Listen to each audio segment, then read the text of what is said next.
Welcome to Animal Posse, the podcast dedicated to the people and rescues making a difference in the lives of animals. Hi, everyone. We are back with Lisa Krohn of New Orleans Bulldog Rescue to finish up our conversation. She is very well versed in animal rescue and does a bit of everything from TNR to being the vice president of the New Orleans Bulldog Rescue and fostering kittens. Welcome back, Lisa. Do you still do So, TNR actively? unfortunately, my job does not allow me to.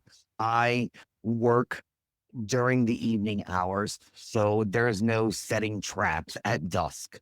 And then when I get off of work, of course, the first thing my responsibility is to come home to let all my animals out. I just don't have the time at night to set the traps.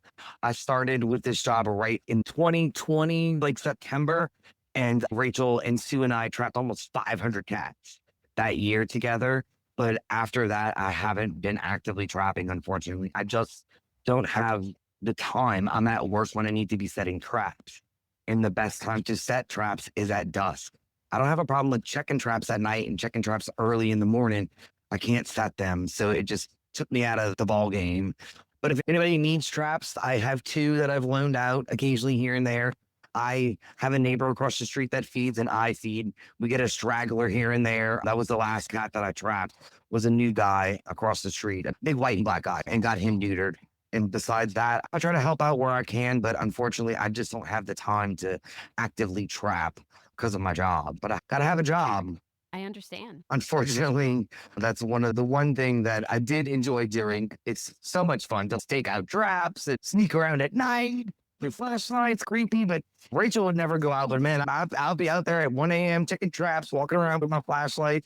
She's like, not afraid? I'm like, no, I'm not afraid. I'm like, we've warned these people that I'm coming, that someone's going to be checking the traps. And it's always a thrill when you get a cat that you're going for. And the one thing I could do without is the part of putting the traps in my car. That's not always fun because Yeah. they make us stink Yeah. and A it can be lot. messy.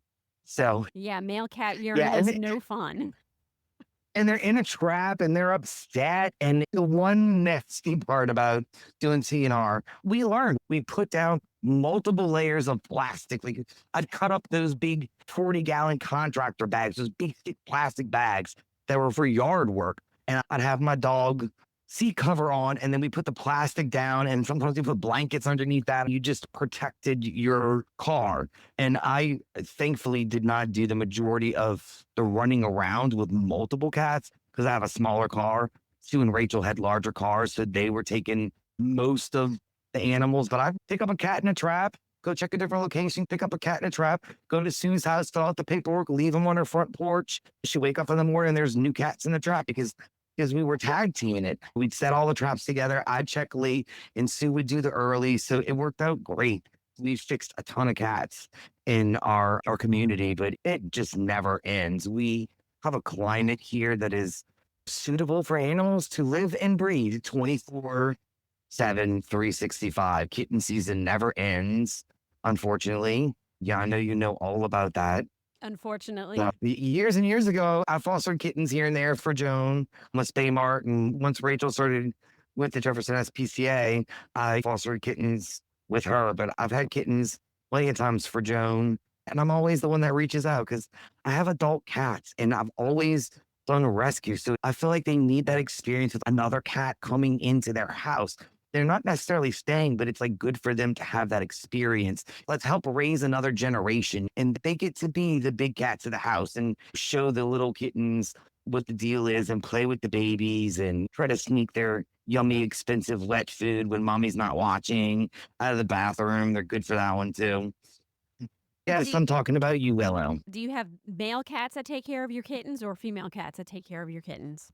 It's the male cats that take care of the kitten. Me too. Willow doesn't want to have anything to do with them.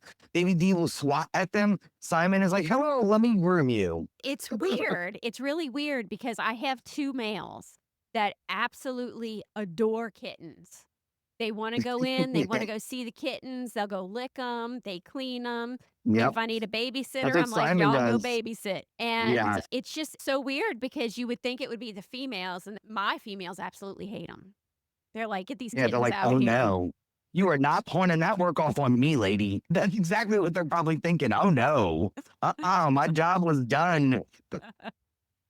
It's so funny, yeah, and for the longest time, I always enjoyed having male cats. My female cats weren't always the sweetest, and they were more reserved, and I've gone through a bunch of semi-feral cats and that we're fostering and decided to keep because I'm just committed, and it's completely different from the friendly crew that I have now. I have strangers come in, and my Siamese is, "Hey, what's up?" And she will nudge you and pull at you until you pet her, and she's, like, front and center in the living room saying hello. A lot of my cats were not that personality.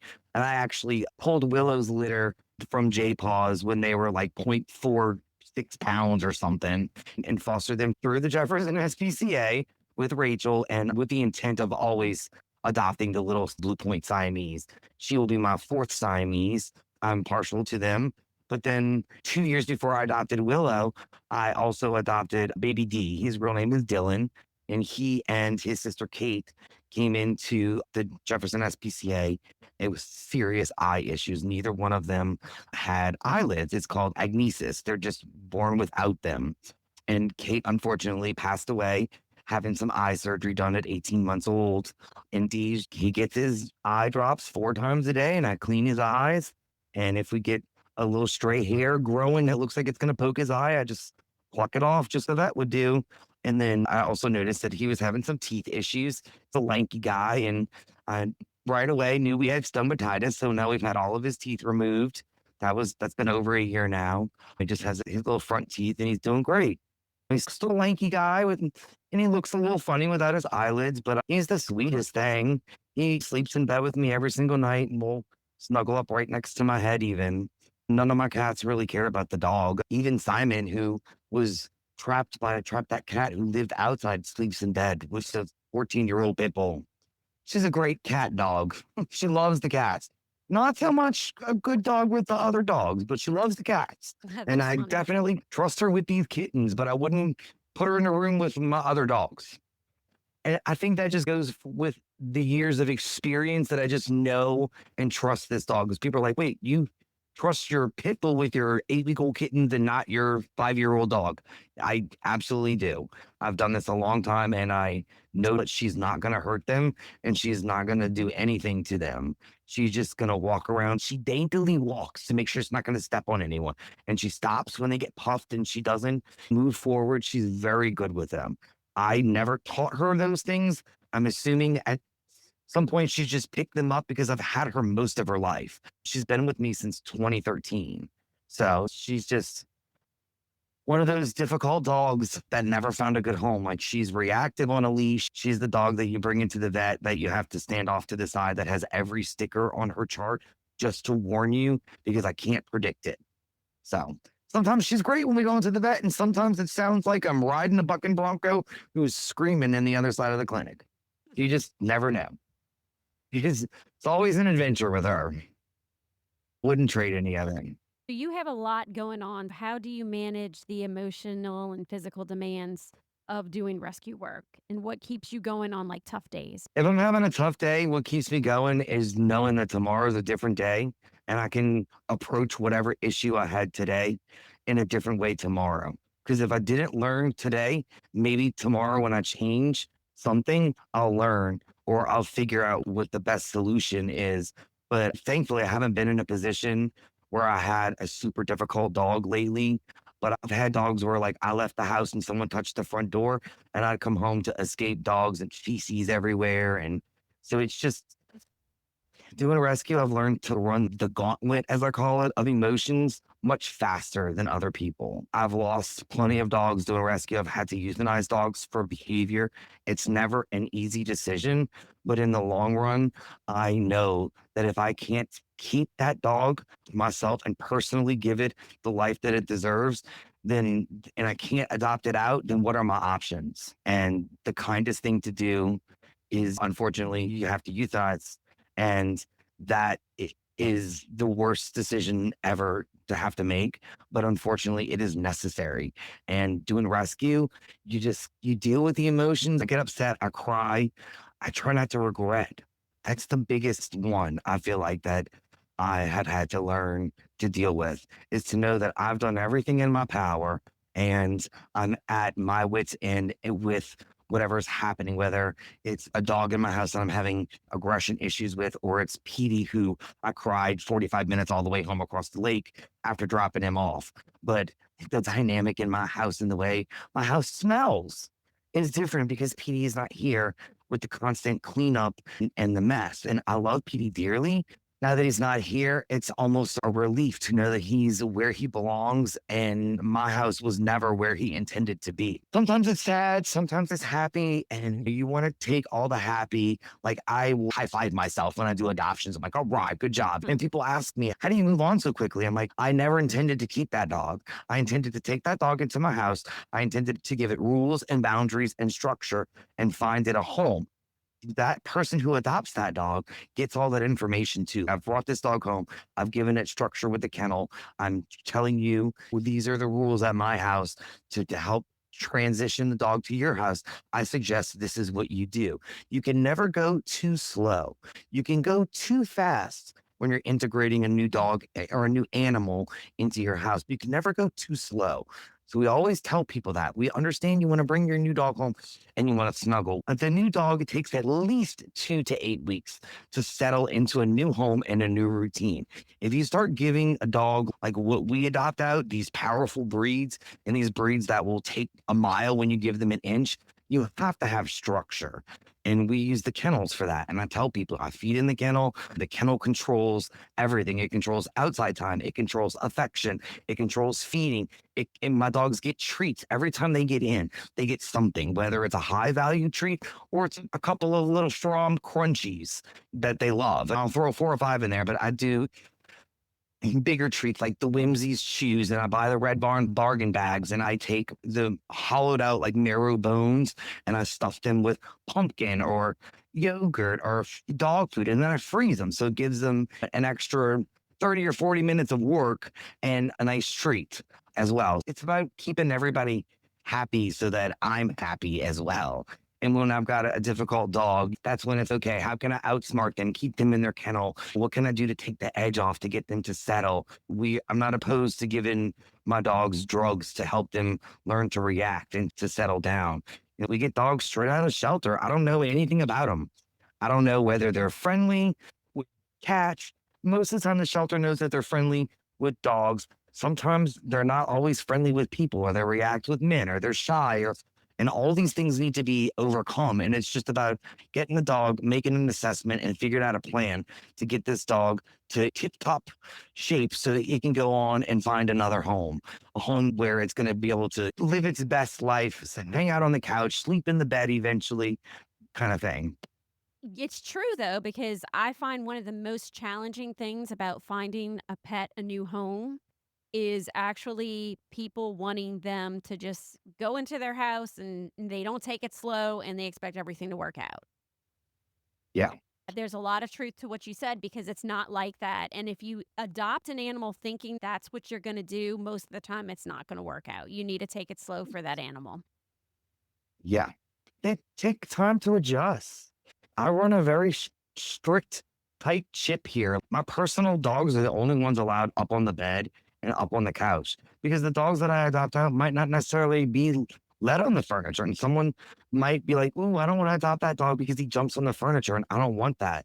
And I don't want jumping on the furniture to be the reason why this perfectly good match dog for your family doesn't get a home because you don't want it on the couch.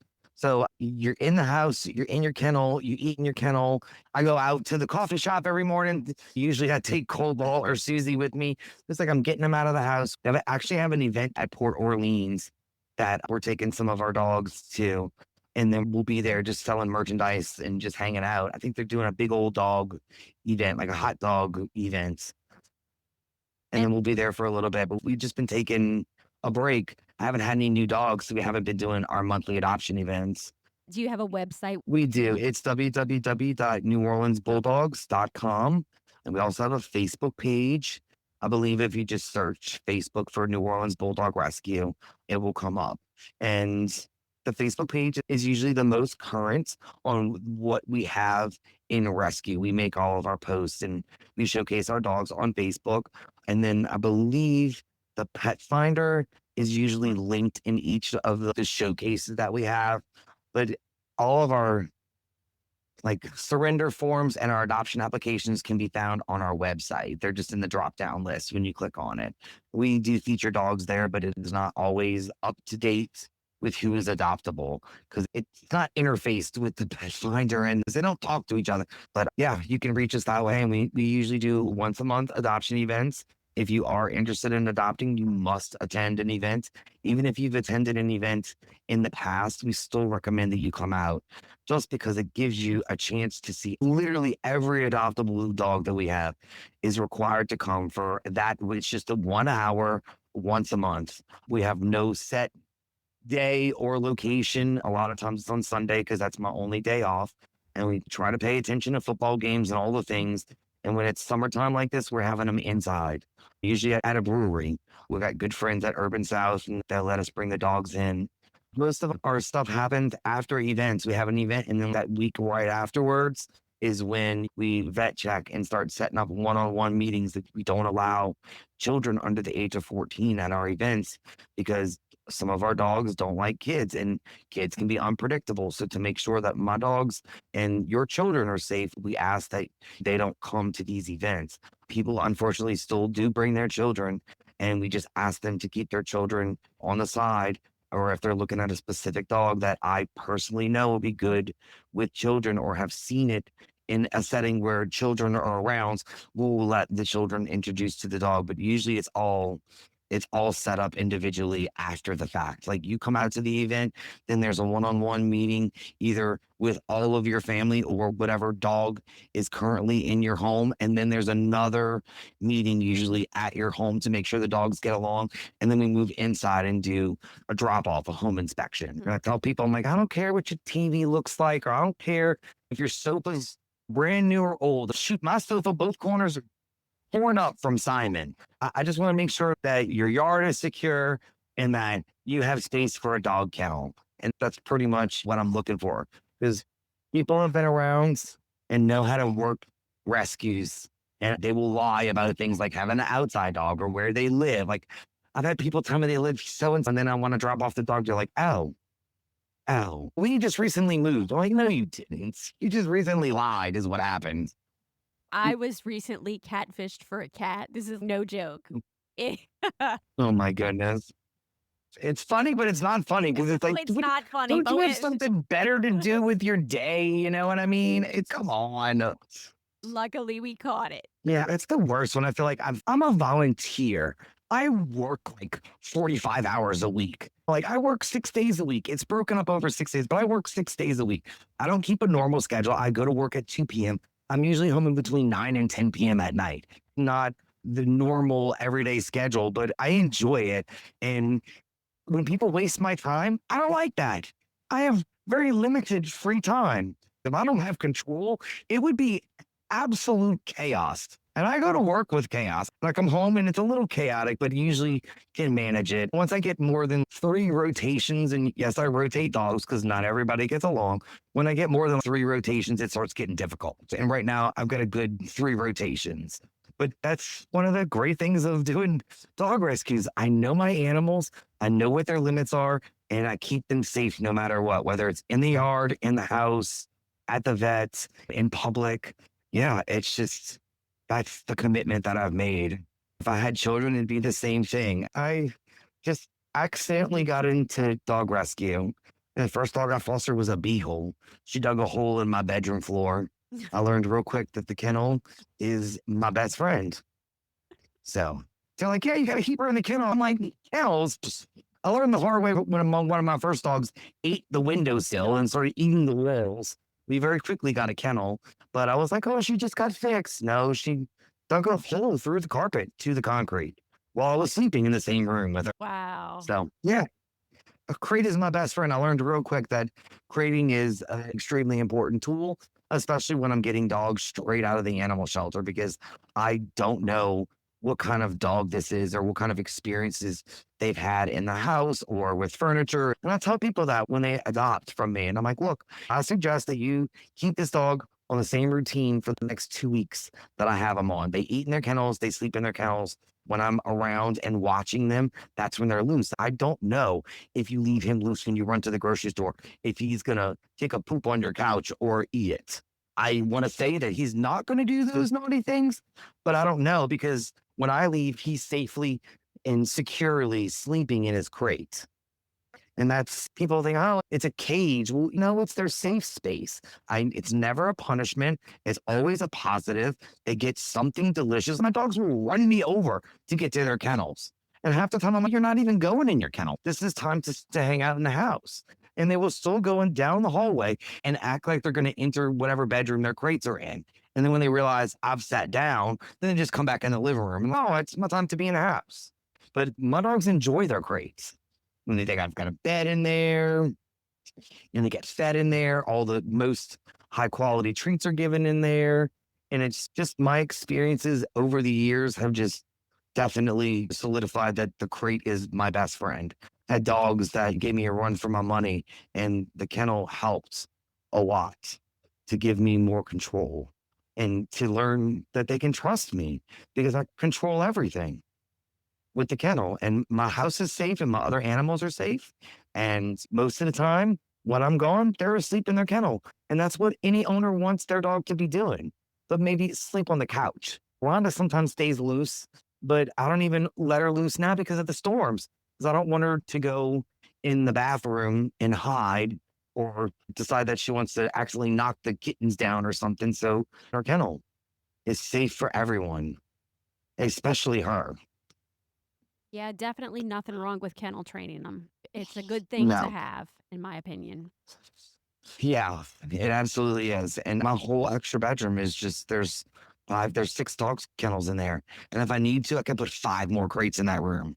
I have the capacity in one room to finagle 11 dogs in there. For my own sanity, I don't, but I can if I need to.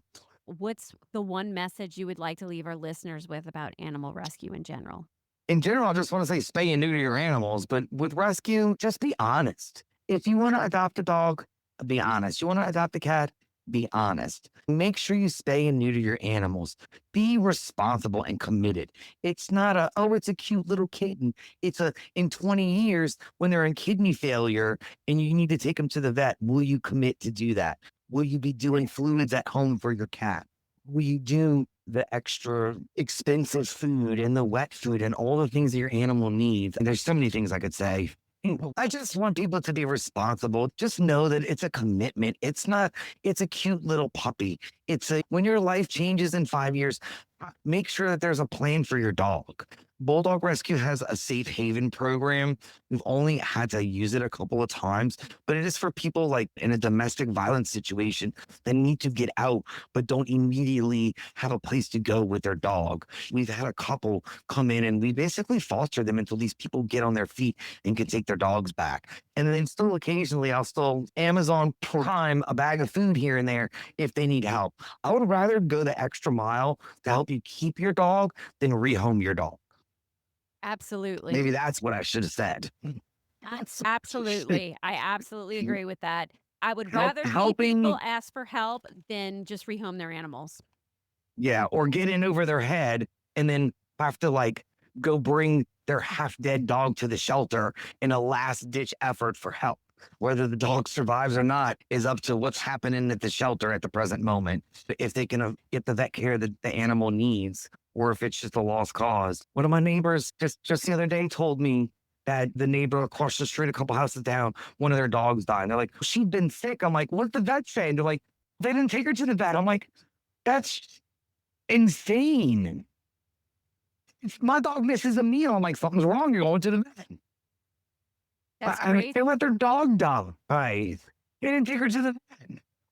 And I'm like, just flabbergasted. I have a full credit card for just my animals if I can't afford what needs to be done. I've got that security blanket there for a reason. Should it's happened, animals need proper care to live a good, healthy life. And some of those things are unpredictable. Believe me, I know. Anyone who owns an animal should know that animals get sick just like people. You either buy pet insurance or you man up and you pay the vet. But if you're smart about it, you get a puppy from a reputable breeder or from a rescue, and then you immediately get pet insurance. Most of mine, unfortunately, come in with medical issues. So pet insurance was never a good idea for me because it would disqualify the pre-existing condition, which is the condition that I would be taking them to the vet for. Right. Unfortunately, it doesn't always work in everybody's favor, but if we do what we got to do, no matter what.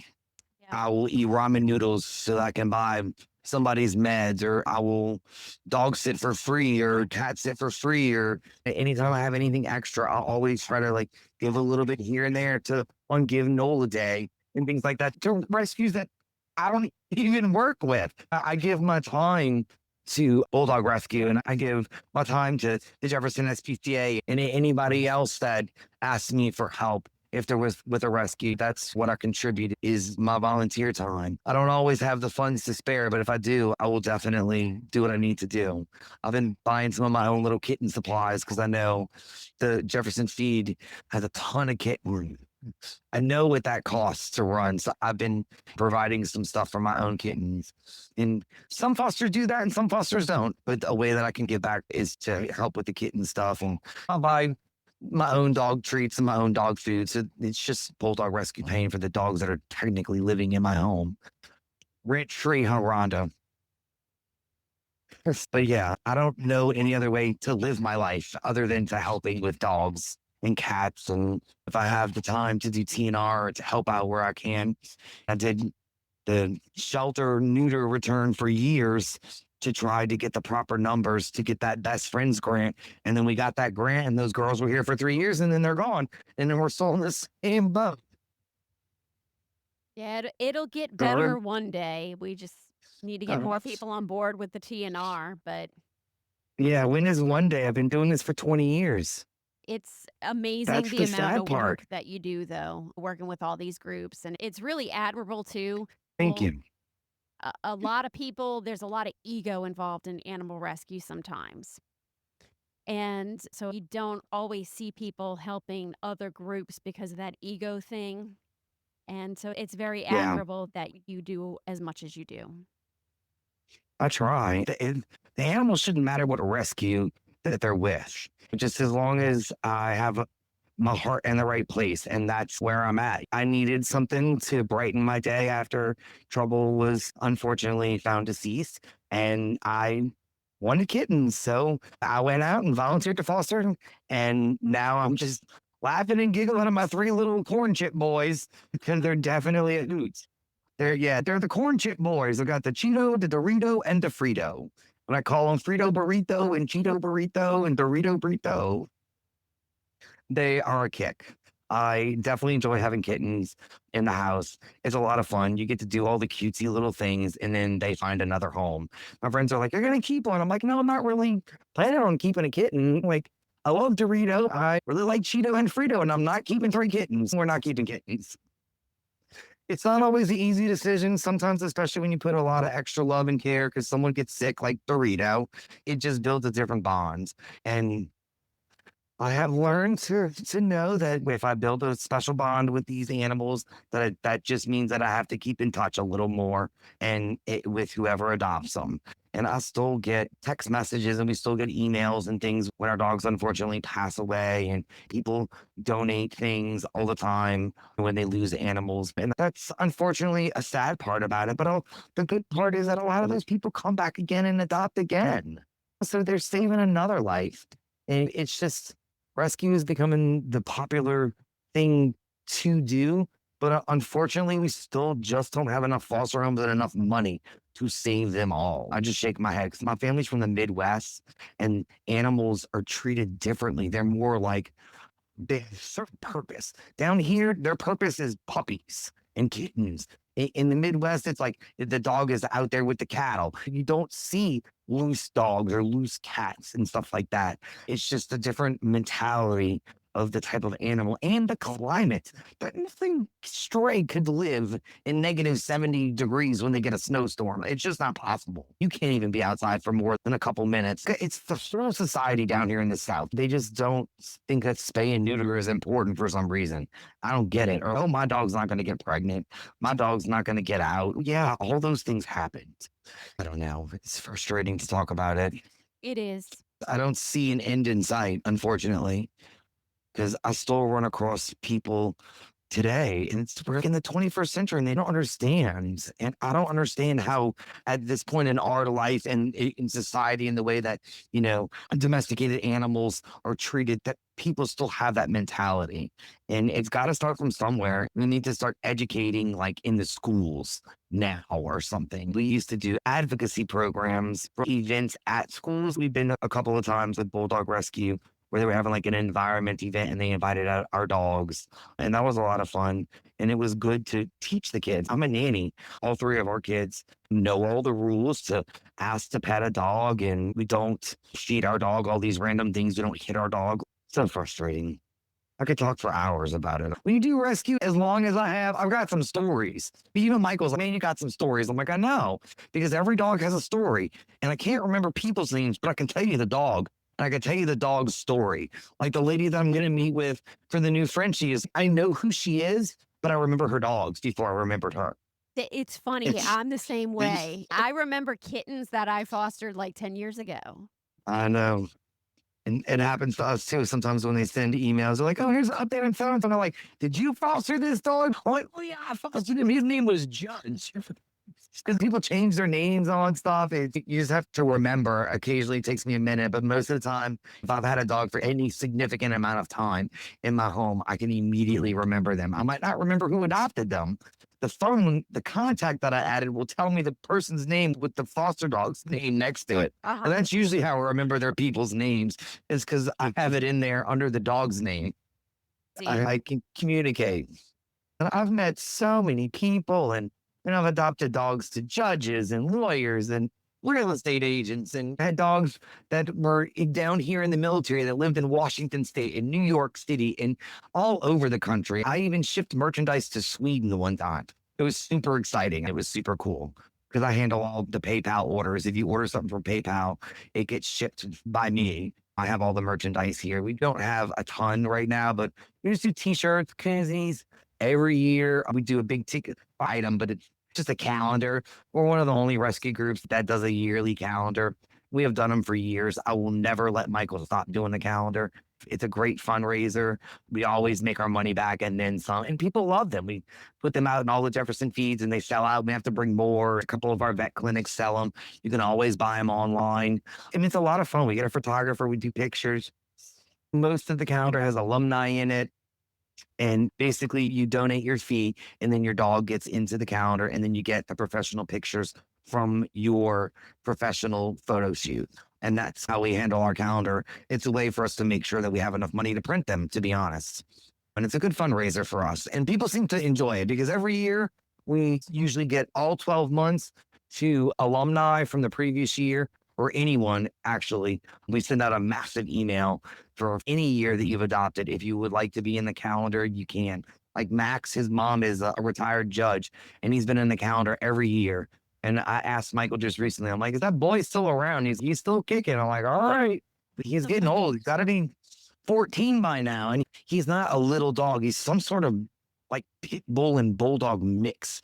He's super cute, but he's like big blockhead. He's got floppy ears and a docked tail, but he's like a 80 or 90-pound dog. He's not little. He's solid.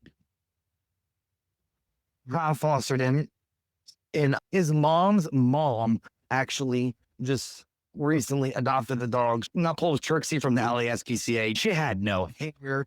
You couldn't tell what color she was. She was like a 4 or 5 month old puppy. She was just a baby. And she didn't walk on a leash. She had mange so bad. She was disgusting. This is one of those dogs you're like, I need a foster home like tomorrow for this dog because she not only needs a lot of work, meaning bathing and antibiotics, but bulldogs can smell in general. But when you've got a yeast infection all over your body from head to tail, and you have mange, imagine what that smells like in your house. It's not fun, but that's something you commit to. I knew when I was getting her that this was going to be a lot of bathing, but I had a foster home who doesn't have any other dogs, and then she ended up keeping her, and I was like, oh, God. It's always fun when our fosters keep a dog and then still want to continue to foster, of course. I got to put that out there. Because if you keep a dog and then you don't foster anymore, then I'm like, oh, what's the foster home? But if you keep a dog and keep fostering, more, yes, high fives. That's what I love.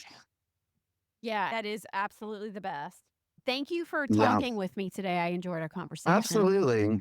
It too. I have you come back on and we'll just do dog stories. Awesome. Sounds like fun. If you are enjoying our show, please consider leaving us a donation. 100% goes to our animals.